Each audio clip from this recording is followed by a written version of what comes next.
Here in British Columbia, innovation is everywhere. From how we engage natural resources to evolving transportation and creating industry-defining technologies. BC innovators are putting their mark on tomorrow and addressing the crucial social, economic, and environmental challenges we face around the world. And at Innovate BC, we help foster the ideas and solutions emerging out of our province so that all British Columbians can benefit from a thriving and inclusive innovation economy. So, what does that mean? We are champions of innovation and change makers, relationship builders and community connectors, drivers of ecosystem data and storytellers. We work to create more opportunities for everyone to participate in our innovation ecosystem, working with strategic partners in BC and beyond. And our programs are designed to connect innovators to the resources they need to succeed. Looking to start and scale your business? Or learn how to navigate human resources, digital marketing, or intellectual property? We'll connect you with experts in your field and mentors to help your business grow. Need funding? Our grant programs can help you hire talent, commercialize your research, and validate your technology. Searching for innovative solutions to your most pressing challenges? Tap into our network of BC's most promising innovators and solution providers. We help companies large and small across industries drive innovation forward because BC is the best place to start, grow, and invest for tomorrow. Begin today and grow your idea with us. Innovate BC.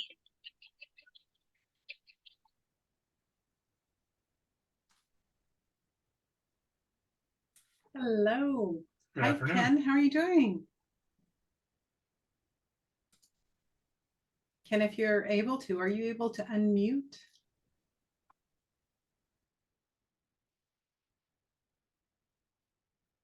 Or turn your camera on. Your choice.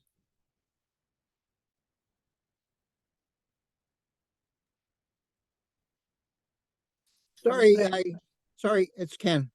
Hi, Ken. How Hi, are you how doing you doing? today? Pretty good. Sorry, I was just sidestepped away from the computer. Sure, no problem. So I believe your name looks familiar, and we, for some reason, only have yourself in the workshop today, despite how important this work is. So really happy to have you here. And your name looks familiar. I think we've done a workshop with you before, haven't we? I think I've attended everyone for the last 2 years. So if you put one on in the last 2 years, I think I've attended. Good for No, you. I have attended. No, I know I'm dedicated. I'm a dedicated ally for sure. So I'm here for the duration. Wonderful. And you were catching you in Ontario, as I recall. Is that not correct, Ken? Yeah, Kemptville, Ontario. That's correct. Yeah, Kemptville, in Ojibwe territory. My ancestors are from Manitoba in Ojibwe, Manitoba territory. So anyway, so yep. So anyway, I've been trying to learn a little Ojibwe, and it's tempting to try and learn a little of each language, but one is enough. It's becoming Cree is becoming there's more Cree lessons, but enough one is enough. I love Ojibwe because you can spell it a number of ways and still be correct. Oh, that's handy. I like that option. Yeah. Well, thanks so much for joining us, Ken. Absolutely. And we'll get started. And I know we're recording this for anyone who might not be able to attend today. So I should introduce myself, even though we've met. So my name is Kun G from the Haida Nation, and happy to be here today. And my expertise and background goes into starting with business and economic development 25 years ago, with a focus on small business development. Having spent several years with the local Aboriginal Financing Institution and setting up small business workshops, small businesses for individuals as well as nations, doing the nation rebuilding work in that regard, and doing these types of workshops and training all the way across that ended up becoming a best practice in BC, and it was spread across and then shared across the network here. And helped to a few years later, after doing the small business work, moved into working with the ABSN BC and setting up 12 Indigenous small business centers across BC and sharing those workshops and many other tools, including setting up the first and only Aboriginal business profile in BC that ever happened. And we'll go through a bit of that today. But I just wanted to give you a bit of background on what my interests and passion are around entrepreneurship, and I'll let Mark introduce himself. Aishka, OCM Nishkwalakwa. Greetings in Lakwangan. I'm Mark Salter, born and raised here in Victoria, and we're coming to you from the unceded territory of the Tlakotan speaking peoples, specifically the Sauk Nation, along with the Lakwangan peoples. And we're happy to be here today. And I have a background in small business as well. I operate in some small business myself, but I have not as much experience as Laara, and most of my other experiences in a large crown corporation, and that's my passion for HR and all things Canada Labor Code these days. But we're happy to be here today and share. We can ask Ken if he has any opening prayers he'd like to share with us, or should we just move on? Were you asking me for a prayer? Yeah. I don't have a prayer, but I just wanted to share that I've been involved in new business startups. I remember one of my first conversations to approaching someone who was starting a small business, and I was encouraging him to start a different, make a proposal in a different area. And I said, "What business are you in?" And I didn't give him a chance to answer. I says, "Are you in the business of making money?" And so he ended up with a contract, as did many others that were. I was criticized for talking to people that didn't actually have a business place. Their addresses were home residences, but a number of them all ended up with contracts. So anyway, I'll try and participate as much as I can as far as encouraging small business startups. Single owner occupant home business is a really critical part of our business. And we're going to touch on small business development critically today. We're going to talk a little bit about, it's about a 45-minute presentation. We're going to talk about why small business is critical to growing a diversified and vibrant economy, and is self-determined by the membership of a community. What Indigenous small business looks like is it's unique. How to support small business development in your nation, so specifically find ways to get and realize potential of the members of your community, and look at key factors to support entrepreneurship today. So Innovate VC is obviously one of those key factors for supporting entrepreneurship today. And then after we've finished, do you have any questions, Ken? We can spend a little time going over them, and we may be joined by others as we go along. So I'll let Laara pick up. And Ken, if you do have questions along the way, you've seen us facilitate before, and it's very organic. So if you have questions, please feel free to just jump in and ask, and we'll have conversations on whatever it is of interest to you. So we want to acknowledge that we're coming to you from the unceded territories of the Tlakotan speaking people, specifically the Sauk Nation. So thank you so much for joining us, and we're honored to be a part of celebrating the lands that we live and work on. This little diagram here I love, because it's something that when I was doing some of the early business development work in the Coast Salish Nation territory, so for the 55 Coast Salish Nations, one of the initial things was, how do we promote this small business development? And we had developed t-shirts and a few other things, but the t-shirts went like hotcakes. They were like collector's items. And on the back, this is what it had: Indigenous business, doing business since 15,000 BC. So it was just a really cool one. I just love it because we do have a long history of trade and commerce and creating economic and diversified economies that thrive and allow the people to thrive. So this is nothing new to our people. It's a different methods, different tools, but business is no stranger to us as Indigenous people. So having said that, it's very much evidenced in the trade and many of the archaeological finds we've seen over the years, everything from Hooligan grease trails, which have become the highways for BC, and across Canada, there's evidence of those kinds of trade routes as well. Evidence of trade from the Yukon to California, including, of course, BC here. Customary marriages amongst communities to support trade. There wasn't just marriages, there were adoptions, there were all sorts of things that tied each other to neighboring communities and to other communities to support a healthy, thriving economy and healthy people. Potlatches were part of the largest social enterprise in history, which included thousands of gatherings every year in BC and the coast up and down, all along through California too, with leaders who worked the entire year, not just themselves, but their families and extended families, to acquire wealth and then to give it away, which is the custom of our people in our method to be able to care for everybody and make sure everyone is valued and has what they need. What that happened was when people did that, they raised in stature, they became more respected, which is how it should be for leaders today too. And there was also vast stores of products to give away that improved the well-being of people. And Mark's got a great story I'd like to ask him to share in that regard. Or the potlatch in Lekwungen territory.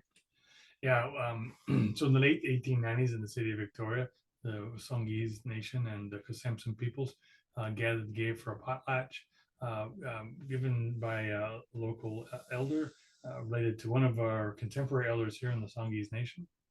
And the value of goods shared that day was documented in the scholarly book called McCook by the local university professor. And that gift on that day there were over 20 canoes given away that day. You can imagine what it would take to make a dugout canoe. There were over 20 canoes given away that day. Each of the guests was given an accumulation of valued goods, and it was estimated through the economics that was done on the day that each guest left with approximately $5,000 worth of goods in contemporary value today. And so the total amount of goods given away on that particular day was considered to be over $250,000 in contemporary value today. So a significant potlatch. And I point down to the issue of canoes being given away. I mean, what the energy it takes, as Lara said, in the potlatching, someone had to think about that, gifting some time in advance, commission or do the work of creating all those canoes to be gifted away. Very, very powerful. So, and that particular family's prestige is still being held today by one of their by their family today in amongst the Songhees people.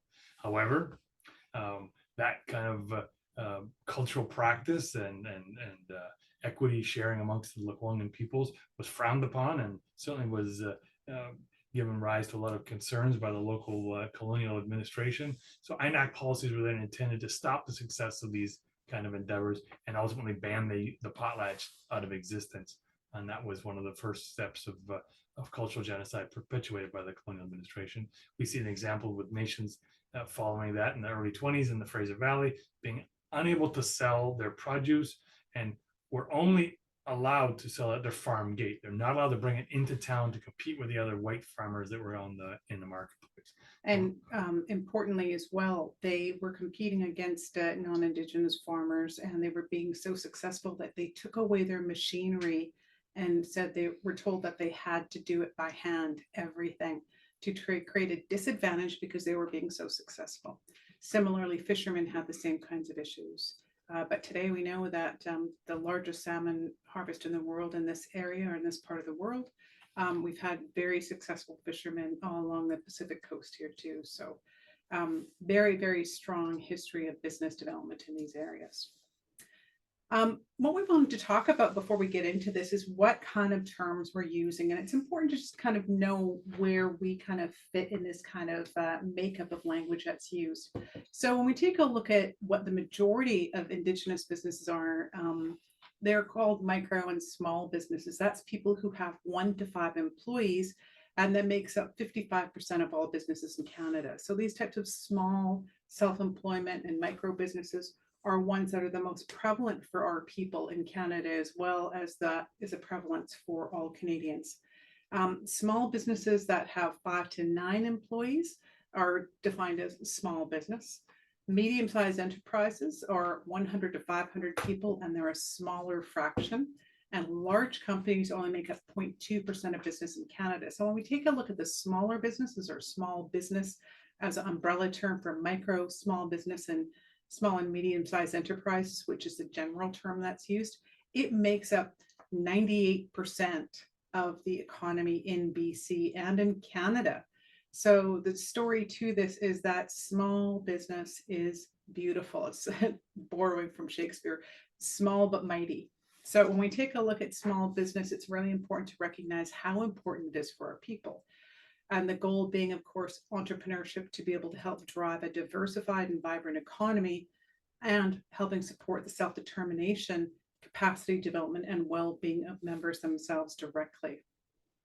So when we take a look at entrepreneurship as it relates to that type of vision of having a diversified and vibrant economy, and having members themselves or individual Indigenous or First Nations making up that type of drive, what we know is that 98%, again, of our federal and provincial economies are made up of small and medium-sized enterprises. So it is the backbone to our economies in BC and in Canada.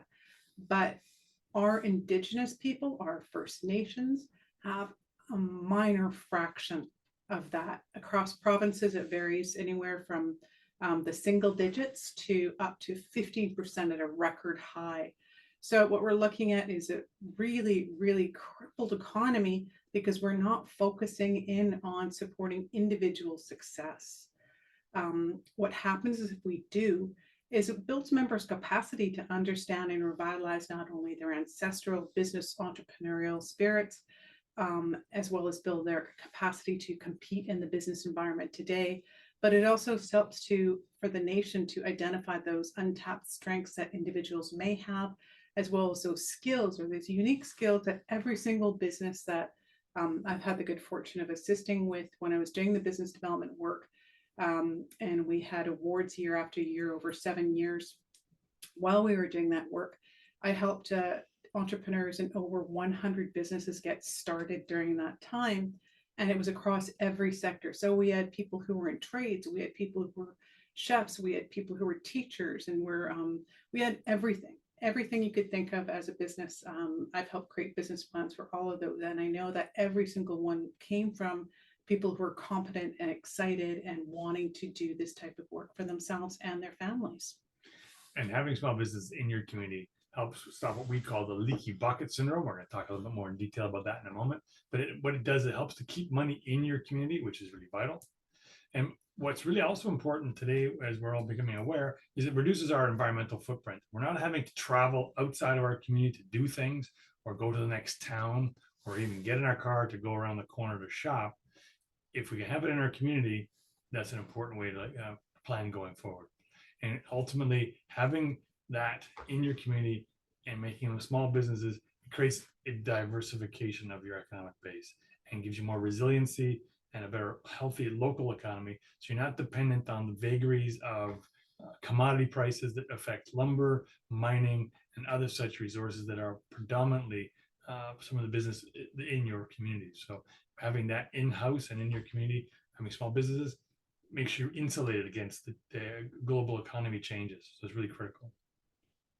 So that I want to underscore what Mark was saying. And Patricia, thank you so much for joining us. Just wanted to shout out hi and thank you for joining us. If you can just type in the chat room where you're coming to us from, that would be great. So we can maybe share some stories or information that might be more specific to you. We just want to mention also, Patricia, that we have a very organic system. So please feel free to unmute and jump in when you have questions, or if you can add anything to help with the learning, not only for yourselves today in the workshop, but of course, as a recorded workshop for anyone who may be watching in the future. So what I wanted to underscore when we take a look at that diversification resiliency is the majority of community economic development that happens not only in our Indigenous communities, but in the mainstream as well, focuses in on a very narrow perspective where the majority of work is to try and focus on capturing one mega project, one large forestry mill, one large whatever the project is. And it ends up creating a very dependent economy on one or two sectoral areas, which means that if we get hit by forest fires, if we get hit by any number of things, we can see our economy completely go under. Our local economies are very, very fragile when we don't diversify. As Mark was saying, when we diversify and we have entrepreneurs creating businesses across all sectors, everything from house cleaning to growing food to selling arts to building computers, whatever it is. When we have that type of resilience, diversification, we have resiliency in our economies then. And so if we get hit by one downturn in a sectoral area, we have most entrepreneurs who will not only pick up, but also strengthen themselves in other areas. So it makes a much stronger economy over the long term when it's diversified. It means resiliency and health. So what we also wanted to say in here too is that, again, recognizing that it creates 90% of the economy in Canada, it also contributes to almost half of the jobs in Canada and in BC and in your communities as well. So even though we might be talking about individual entrepreneurs and what they might be able to bring to their own individuals and their families in terms of economic resiliency, it also creates jobs. So 40%, if a nation's trying to develop jobs, you can see employment and training go through the roof, 40%, up to 40%, if you just focus on supporting small business development. So economic base, leaky bucket, that's what we talked about earlier. And you can see it's trying to create a balancing act here. Community's economic base is its income generated by a nation member, individually or collectively, and by their assets to pay for goods and services. So most nations, communities consume more than they produce. So if you can imagine that if there isn't a place to go shopping, buy fuel, corner store material, you have to leave your community to get those things. That means money's leaving your community. In other words, the value of goods brought into your reserve is greater than the value of goods produced and exported off the reserve. So your money is leaving the community. And that's what we want to try and do is plug the leaky bucket, find ways for businesses to be developed to serve the members' needs in their community. And of course, the options is to consume less off reserve and produce more on reserve to export for off reserve. So as Laara was saying, if you're going to make things, if you're an artist or a creator of things, or the baker, you're going to be able to have things being purchased from your bakery to benefit your community. So people don't have to leave the community to get those goods. That means more money stays in your community, which is ultimately better for everybody. And it's amazing how we have that leaky bucket happen and people don't even realize what's happening. They end up seeing these holes and money leaving all over the place, but no one goes to that high level to say, what's going on here? If we're all going out to the local Save On food and we're all pouring all of our money and resources to live that way. Instead, conversely, we could establish a grocery co-op, which a lot of nations that we work with have done. And you end up with having all that money come right into community and stay in community and circulate several times to create more wealth in community and bring in more wealth into community. So really important to try and look at it from that leaky bucket syndrome. I'm just going to mention one time too, to try and impress upon members what we've done in the past when we've done community economic development training in community as well, is to have kids do a leaky bucket play and talk about what it looks like and what leaky bucket is. And it was the one that I participated in. It's just amazing having little kids walk around with salmon and little buckets with holes in it and try and teach the membership around what it means to have a leaky bucket. So anyway, so when we take a look at what small business is, a lot of people don't know what the average Indigenous small business owner looks like. And it's important to understand so you can plan or support planning to be able to, for their success, but for the nation's success as well.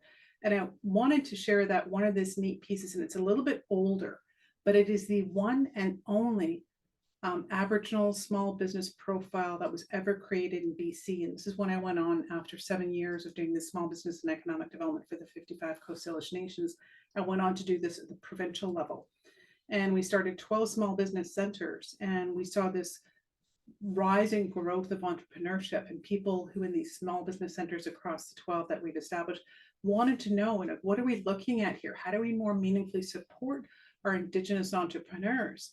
So I did the one and only report that came out in BC. There was one done nationally as well, but it really didn't even go into the details as much as this one. So we're hoping to share this because even though we have one that's been updated about 15 years after this one, it's almost the exact same stats and much smaller, as was said earlier too. So What we know is that when we take a look at small business, it is growing. It's across all sectors, and we have more entrepreneurship in Western Canada than in the rest of Canada.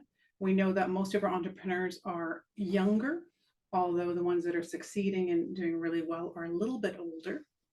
Approximately half of all the Aboriginal businesses, and again, we're using the term because this is from 2002, have long-term success. When we take a look at the general measure of success, if you've been in business for 5 years, you're successful. A huge amount, 50%, which is way higher than the international average, are doing really well because they do have that proven experience. And again, it's across all sectors. When we take a look at the primary sectors, we have people that are likely to hire Indigenous people. So we have our own people hiring our own people at a higher rate than others. We also hire non-Indigenous people in the local area, so the benefit of small business spills out into others as well. And making sure that when we see small business happening, we have almost 2/3 hoping, and this is going back a bit, we still see those same trends 15 years later though, that they are positive and they're expecting to see growth in the coming years. There is many unique opportunities for Indigenous entrepreneurs. So statistics that Laara was talking about, that says are the only ones that exist in the province today, and these are really quite telling. They were gathered since 1996, report out in 2001 and 2, and so the numbers of self-employment have increased, as Laara was saying, and there'll be a reason for that, and we'll talk about that in a few minutes as to why that happened. Laara can speak to that as she was leading that change. So if we look at the self-employment statistics in 2001, and we divide between men and women, men are somewhat slightly more employed and self-employed than women, but most of the people who are self-employed and First Peoples, most people lived away from the community. Only less than 20% were self-employed living on the reserve. And that self-employment is higher for Aboriginal living off reserve. So again, that switch is consistent, getting more opportunities potentially. Self-employment is equally urban and rural. So that's interesting how it's blended out. So it's a little bit more in the urban-based areas, but it's not much more. So there's lots of self-employment opportunities in the rural, smaller communities. And about a quarter of BC's Aboriginal entrepreneurs were under the age of 35 at the time. And the median age for entrepreneurship was 35 to 44. And while it was for BC, for all people, was 45 to 54. So our self-employment amongst our First Peoples is slightly higher and younger than it is for everybody else in the province of British Columbia. So that's a very telling statistic. People got in early, recognized their value, sold their services and goods, and did it early and stayed with it, and were successful. So a good statistic to share, and this graph will help to emphasize that again. So again, it sounds really dated, going back to 2002. Makes me feel really old as well. But when we take a look at the stats, again, it hasn't changed much. Of course, we're going to see with the baby boom and our population growth rate that this is going to all shift a bit to the right. However, we do see that most small business is created by Indigenous people as they become mature working adults into the 30 to 50 range, as opposed to the average BC and Canadian range, which is a little bit older than that to be able to get into small business. So higher youth population and a reflective higher youth Indigenous business population. What we see Indigenous benefits, Indigenous entrepreneurship benefits happening is that, again, when we take a look at community development, it relies on small business and helps produce and support local markets and their sale of markets, products and goods. Approximately more than half sold most of their goods, 75%, in the local area. So again, we're looking at money staying in the local area as you support small business. So what happens is when you keep money in the community, it recirculates several times and creates greater wealth than if we just pour it out. So about half of respondents also sold some goods and services within BC. So we take a look at the impact area. It's really small in the local community, and then a little bit of regional benefit as well. Again, about 1/3 had one or more full-time employees. So we see again a lot of small business development creating a lot of employment, with it about over 1/4 who had more than one or more part-time employees. So we see again a lot of job creation coming from it. 2/3 of businesses surveyed operated under a sole proprietorship structure, which is really important to remember because that means they're self-employed. I'm self-employed and I have a couple employees, and that's what I would fit into as well. And when we take a look at the remainder, we have a smaller percentage working in partnerships and 16% that are incorporated. It's very, very small, much smaller margin that go into incorporation. And we take a look at those major areas of sole proprietorship, partnerships, or incorporation.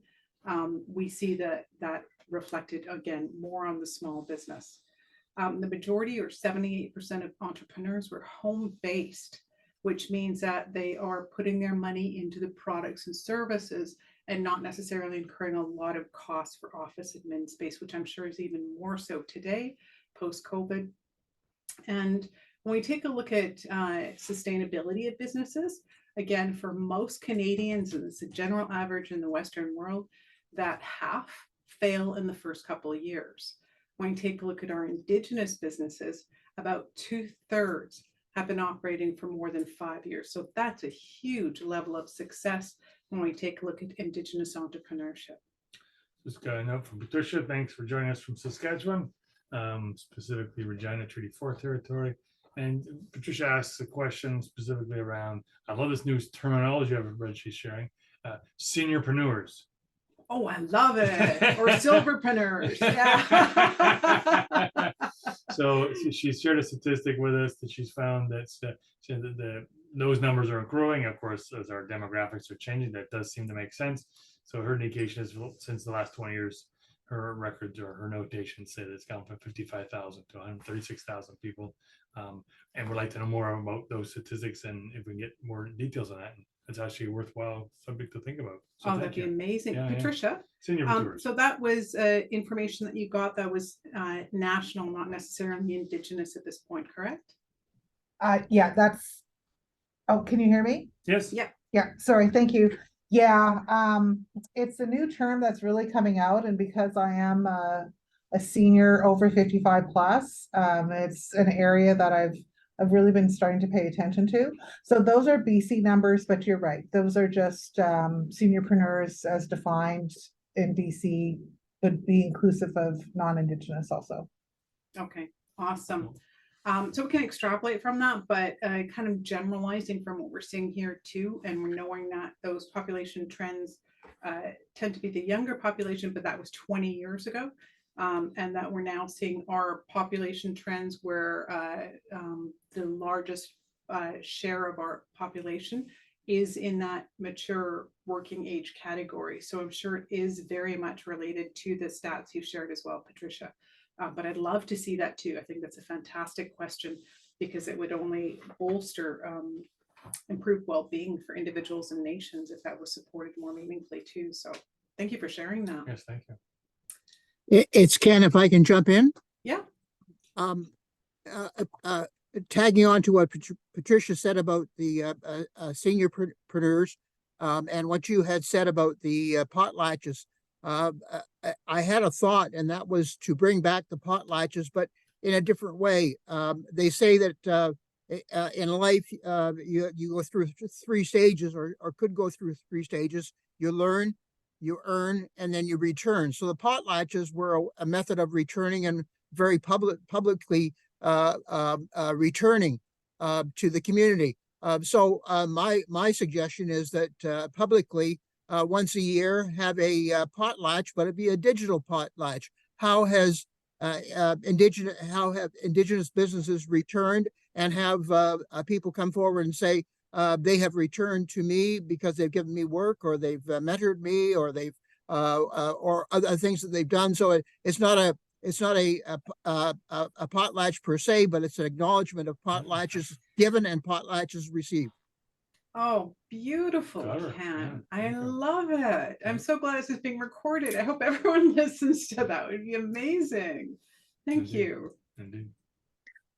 And just on that note, Ken, and not to jump in, Lara and Mark, but you know, we're really seeing a lot of social enterprises and a lot of focus on social enterprises. And we've stated in the past that a lot of our Indigenous entrepreneurs are looking for opportunity to give back. And a lot of times they're looking at starting services or goods, you know, to give back to their communities, to give back, you know, to share their, you know, their gifts and stuff. However, we see it more on the First Nations owned side. And I know that I'm not sure how you guys define a nation owned, you know, entrepreneurship or CEO or dev corps, but we're finding, of course, you know, with the dividends that are going back specifically to their nations.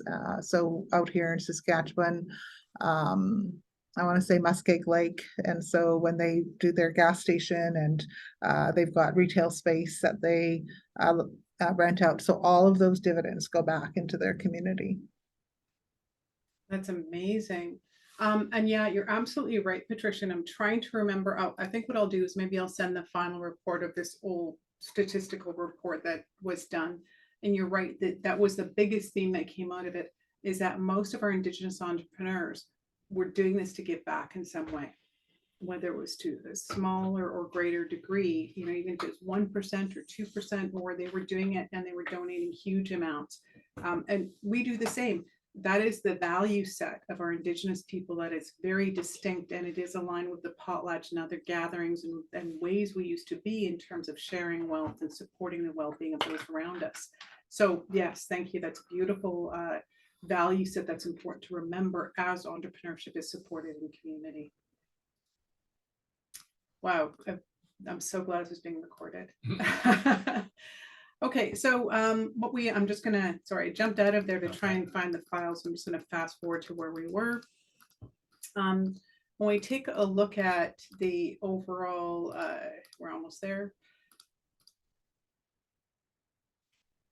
When we take a look at what it takes to fund entrepreneurs, we find that most 89% ended up starting their own businesses with partners or self-financing. So even though there are lots of funds to support entrepreneurship, the majority do start with their own monies. 33% had funds from other sources, and then personal savings, retained earnings, and loans or lines of credit or financing were those uses of funds as well, access from other areas as well. Really important to know what that looks like. And you have AFIs all across Canada, and they're actually called something different, I'm sure now, but they used to be called Aboriginal Finance Institutions. They're both at a provincial level as well as local level. And they're the ones that can stack all sorts of funds together for you to make sure that your entrepreneurs get the most bang for their buck. So here's a question I'll throw out onto the, do you think that it's businesses are more successful if they have their business plan and get a loan and have a chance to use other people's money to move their business forward? Or do they get themselves held back when they rely only on credit cards and loans from their closely held and personal? Is there a real advantage to making that formal step, borrowing the money and working towards that goal? Yes, great question. So when I used to do the business development for what is called Talhout Aboriginal Capital Corporation, we would provide support for business planning as well as creating the business. Most times I would say that people didn't actually access the financing. They just needed someone to help with the planning. What do they need to consider? What are those things, the questions they have to ask? What do they need to know to be successful? And a lot of them would just go ahead and finance themselves or find other ways to do it, consistent with what you find here. But they were more successful because they did the planning. So it's really important to remind entrepreneurs that it is an investment in themselves when they go ahead and do that work, to be able to ensure that they have every kind of case scenario built out so that they don't run into problems. So what it does is this investment in themselves means also that you mitigate the issues. If you've looked at, for example, your management plan, and you think about what's going to happen if I get sick, or if I've got 2 employees and I get sick, what's going to happen to them? The more you think about and ruminate those kinds of potential problems down the road, and you have a plan for it, the less likelihood it'll have any issues that you'll have any concerns about.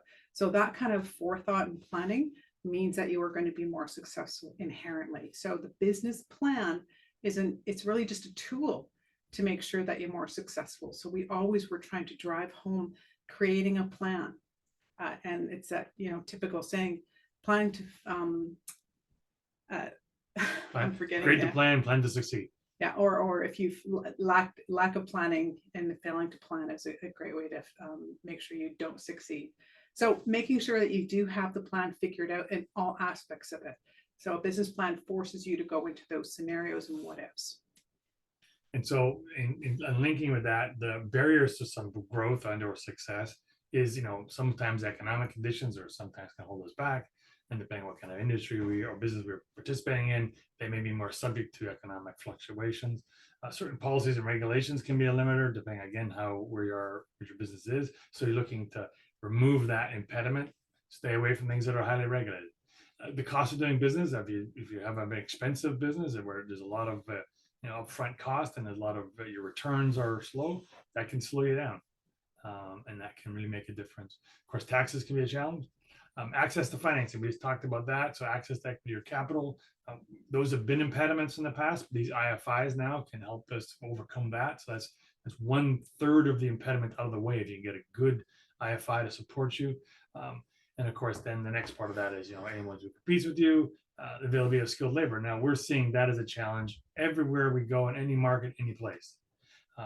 There's not enough people who are able to do the work that's needed. And so we've got to get out, we've got to work hard. And so we talked about giving back to our communities, to our employers. One of the things that we give back in some way that could be sort of supported better going forward is improving the skills and training of our employees. Employers can do a little bit more to get people qualified to work. That's really important. And of course, then access to technical assistance. That's the old bugaboo. As you grow, you need more tools and technology to make you successful. So those can be impediments, but there are ways to overcome them. And as Laara said, planning is part of that, and planning to win and succeed is part of that success as well. Yeah, Patricia. Oh, I just wanted to add something. What we find out here in Saskatchewan, and I'm sure it's everywhere, including entrepreneurs in BC, but that access to capital through those IFIs or AFIs, Métis or First Nations, a lot of it's for startup. And so it's the scaling up, it's the growth. That's where we're really finding, a big lack. You're right, the majority of funding that's program areas are for startups. So the ones that we have in BC, we've got 3 or 4 that are all equity startup kind of contributions and that are smaller, much smaller. The majority of funds, though, that any Indigenous person in Canada is for startup or growth and expansion. And that's what's used to be under in INAC's Indigenous Business Services Canada, or it's changed names a couple times. It's gone under INAC. It's now run through the IFIs, and it's up to $75,000 that you can access as contributions. So you can take a look at those kinds of things with startup and growth, but you're right, the majority of other programs or ancillary programs are tied to startup, but there are still funds for growth and development. But it's important to come back and create a plan. And a lot of people don't access it because once they've started a plan, they think, why do I need to have a plan? I have a business. But if you're going to grow, you have to have a plan on how that's going to work, or else you're going to miss them things. You're going to stumble over those other areas if you don't, if you fail to plan. So really important to make sure, even if it's growth and expansion, to make sure there's a plan behind that as well. Thank you so much. So again, when we take a look at business capacity, we know that, and this is perfectly related to the question, 1 in 5 businesses had written a business plan. Business plans including those following components of financial, human resources, marketing, development plan. So we can see overall what the level of consideration was for in those plans. What we know is that if you create a business plan, you're going to have a direct correlation with the improved rates of success as well as financial outcomes. When we take a look at small business training, that is about 1/3 of people took that, including financial management, so how you understand to do your books, how to run your organization or your business. and developing a business plan were the most popular courses. So the workshops that we used to do were based on research, 1 day intensive workshops where you go in, you get exposure to everything an entrepreneur needs. And this is how we got awards year after year.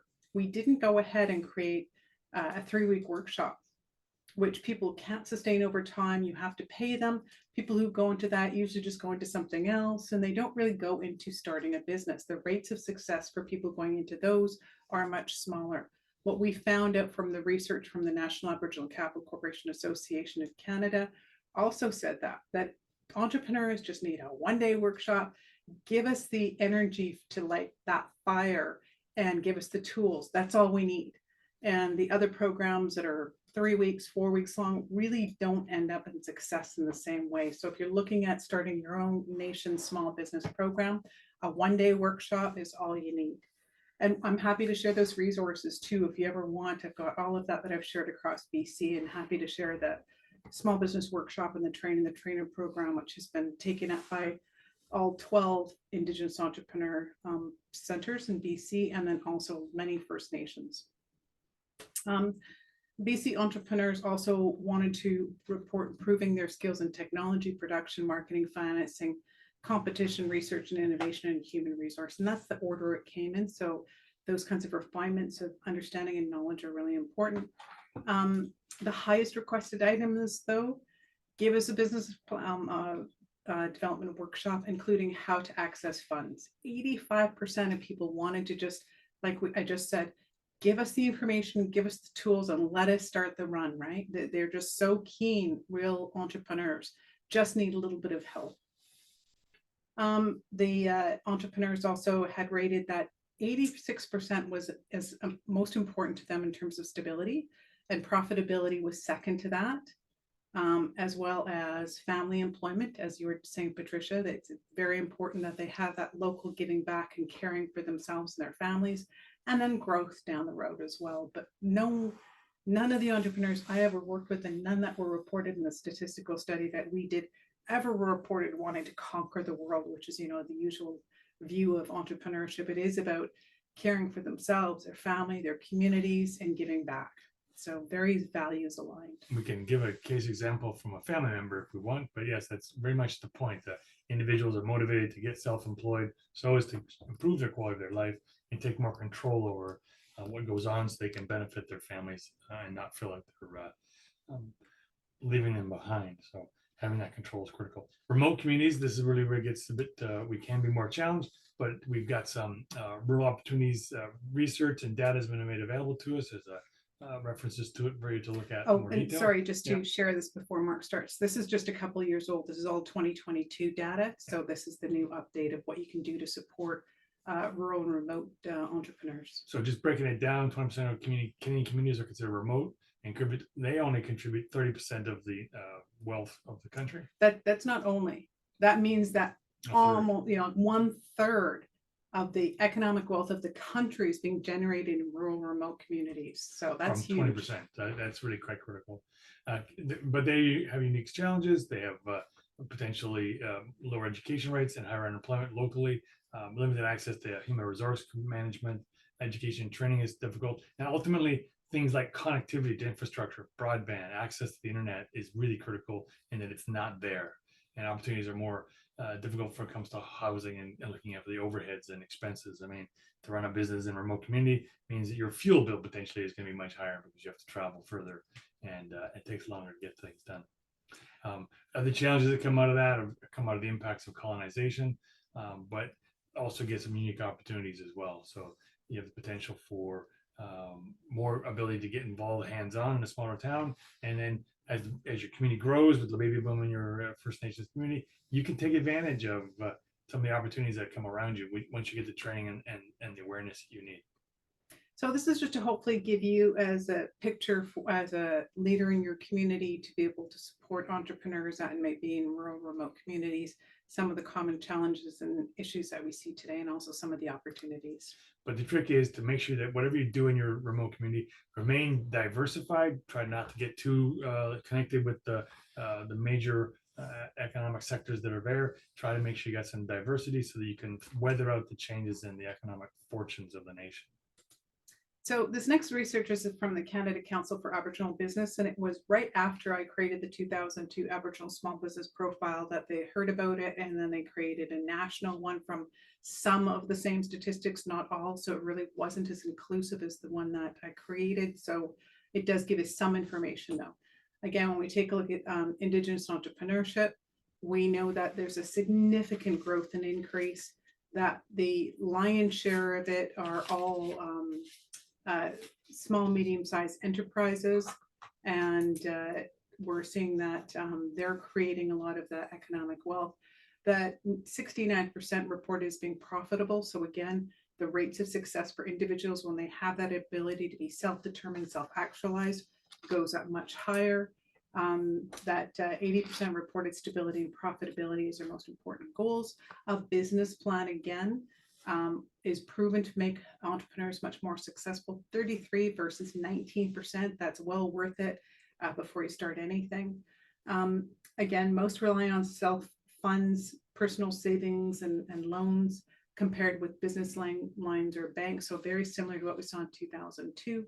Credit from government programs only being 17%, or Aboriginal lending institutions 15%. So again, the majority are very much born and ready to go entrepreneurs.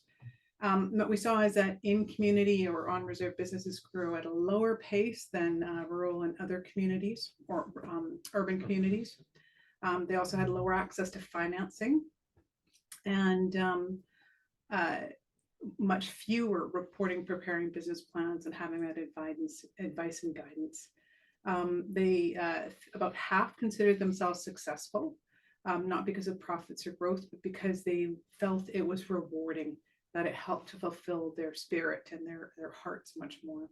That they had a steady client base, and also reported the great degree of control and independence being an asset to be able to set their own hours and be self-determined in that way. So definitely nation rebuilding one individual at a time through small business supports.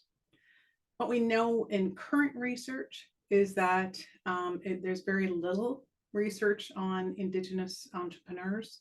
That in 2018, there's 37,000 Indigenous owned businesses.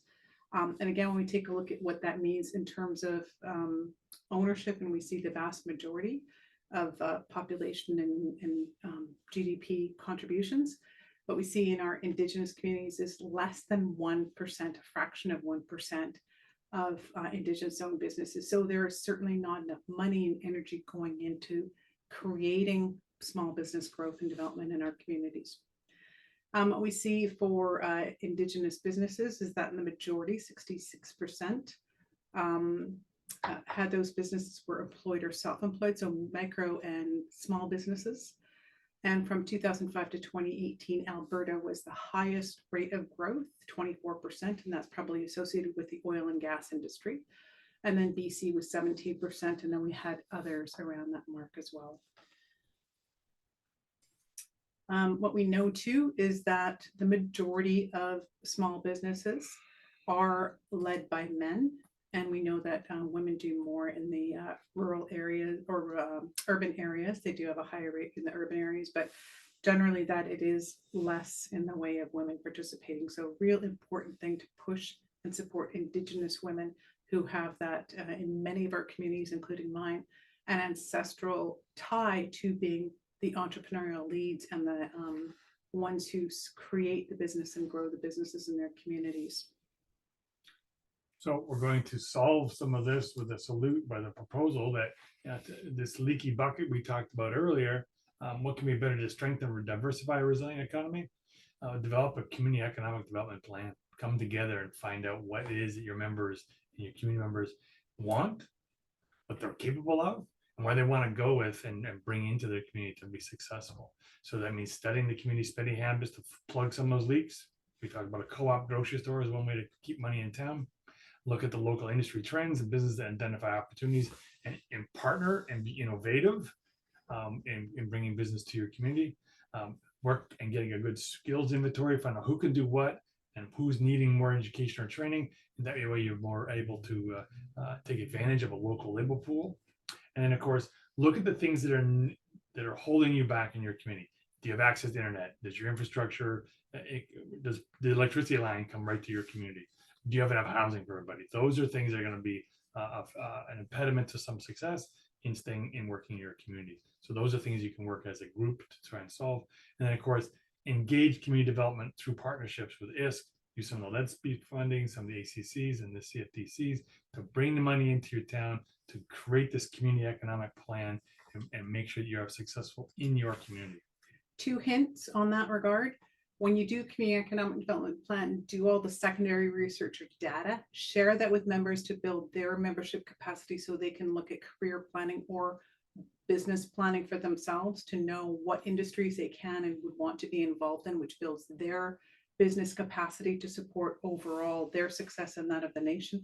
The one thing that I also want to mention too is at the very bottom, talks about ISC's LEDSP program.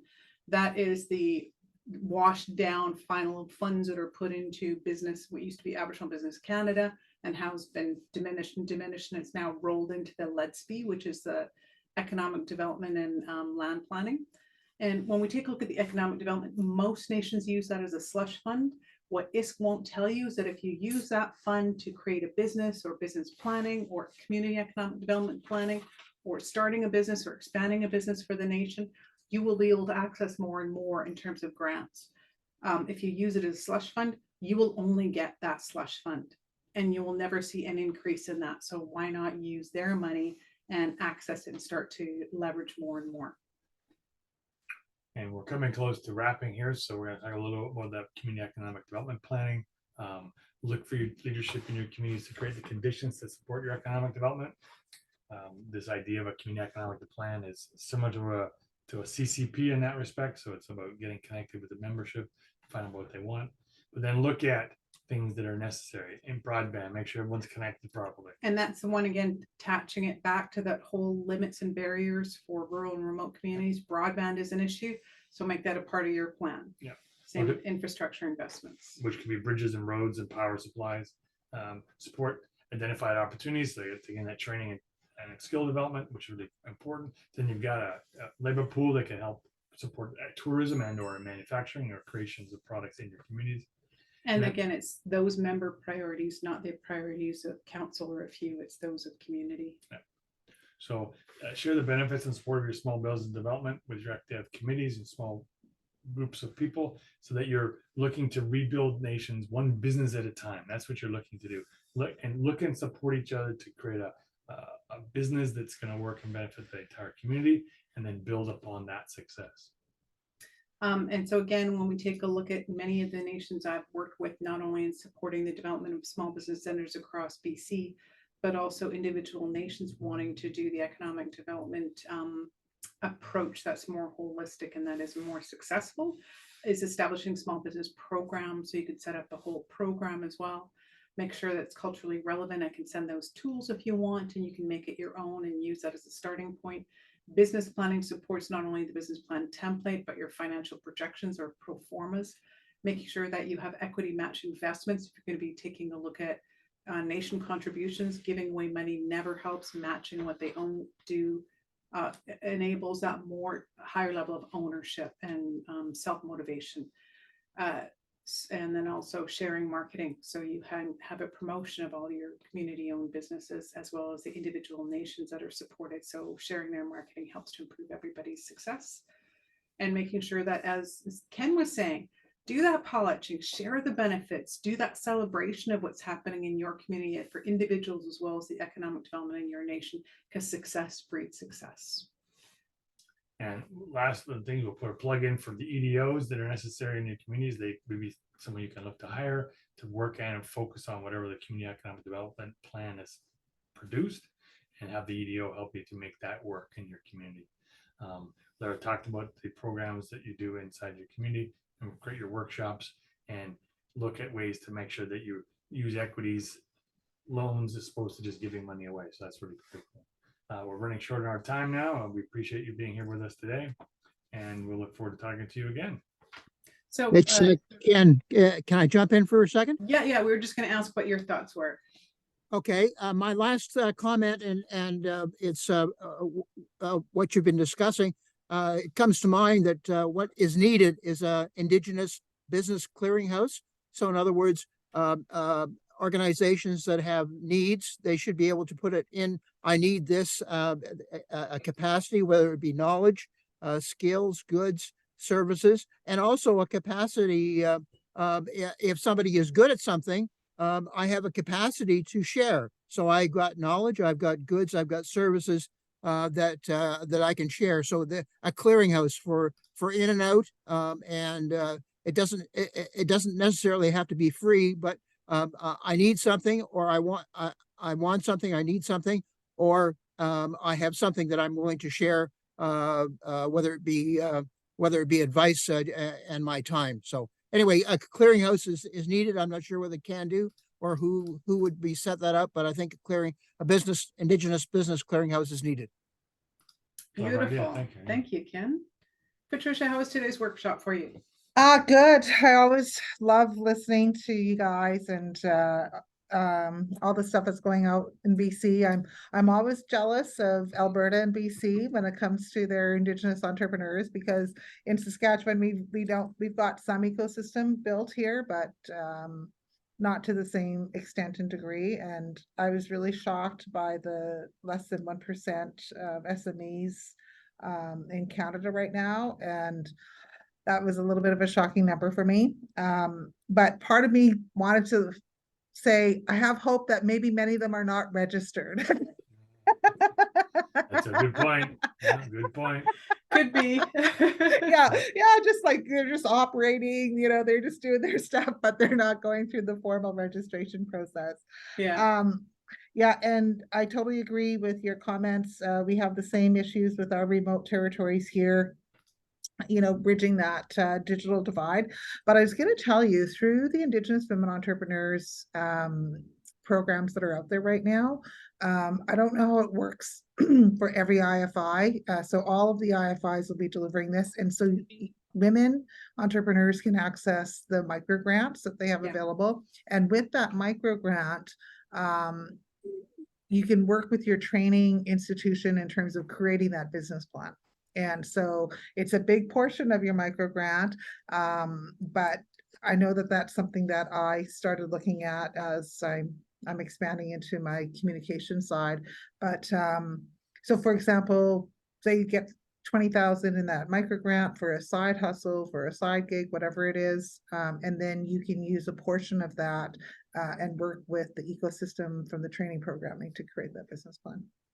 Wonderful. Yeah, absolutely. And you're absolutely right. Yeah, there is a lot of energy going into supporting Indigenous female entrepreneurship now too. So empower matriarchs. Excellent.